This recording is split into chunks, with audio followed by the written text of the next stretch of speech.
देखिए, आपकी बॉडी आपको कई तरह के सिग्नल देती है। अगर आप दिन में से 4 से 5 बार पेशाब को जाते हो तो ठीक है, समझ सकते हैं। लेकिन आप इससे भी ज़्यादा समय आपको जाना होता है या आप रात में भी लगभग 3 से 4 बार पेशाब के लिए उठते हो और एक बार में पूरी तरीके से यूरिन साफ़ नहीं होती है, थोड़ी सी जलन होती है, हमेशा ये फीलिंग आती है कि थोड़ा-सा यूरिन अभी भी बचा हुआ है, तो हो सकता है कि आपको प्रोस्टेट एनलार्जमेंट की शिकायत हो। तो अगर आप अल्ट्रासाउंड सोनोग्राफी करवाओगे तो आपको प्रोस्टेट का साइज़ बढ़ गया है या नहीं बढ़ा ये आपको पता चलेगा। तो ये भी हो सकता है आपको कि पेशाब की थैली का इन्फेक्शन हो, जिसे सिस्टाइटिस कहते हैं।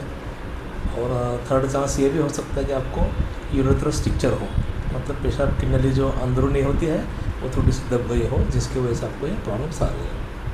तो अगर हम पहले फर्स्ट अल्ट्रासाउंड करवाते हैं तो आपको कम से कम प्रोस्टेट के बारे में और सिस्टाइटिस के बारे में पता चलेगा। अगर ये दोनों भी रिपोर्ट नॉर्मल आती है तब जाके आपको फिर आरजीवी स्कैन करना होगा, जिसमें हमें स्ट्रक्चर होने का या ना होने का पता चलेगा।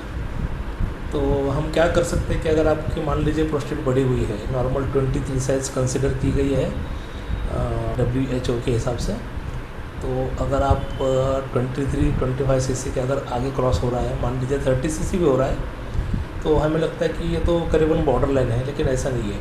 5 सीसी का बढ़ना भी इसका अर्थ ये होता है कि 20% वो ग्रोथ हो चुका है ग्लैंड का और आपके पेशाब के बैक पर और ट्यूब पर दबाव आना शुरू हुआ है, और ये ग्रोथ बढ़ती ही जाएगी अगर प्रॉपर मेडिसिन नहीं लिया गया।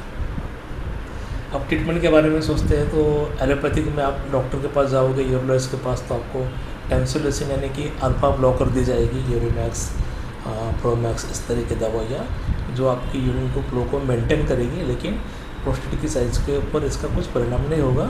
प्रोस्टेट इन दवाइयों से कम नहीं होती है। और इसके बाद 4-6 महीने के बाद हो सकता है डॉक्टर आपको, अगर इन दवाइयों की आदत होने के बाद कोई फ़र्क अगर महसूस नहीं हो रहा तो आपको इसके डोसेज बढ़ा कर दी जाए।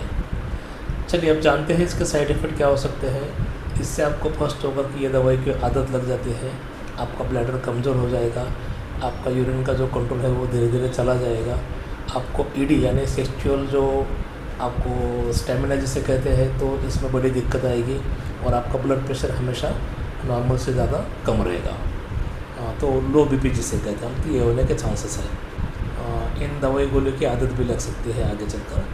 तो हमें ऑप्शन में जैसे कि आयुर्वेदिक में या हर्बल मेडिसिन जैसे कहते हैं हम, तो गोक्षरादि काढ़ा, वरुणादि काढ़ा, ये चीज़ें आपको, चंद्रप्रभावती भी आपको काफ़ी हद तक हेल्प कर सकती है।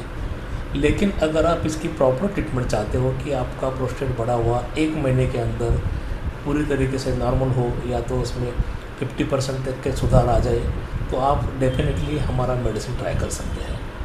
हम यूज़ करते हैं होम्योपैथिक का बना हुआ हमारा प्रोस्टेट केयर मेडिसिन, ये करीबन 20 साल से हम यूज़ कर रहे हैं। तो एक बेस्ट कॉम्बिनेशन हमने बनवाया है जो कि प्रूवन है। मतलब कि अगर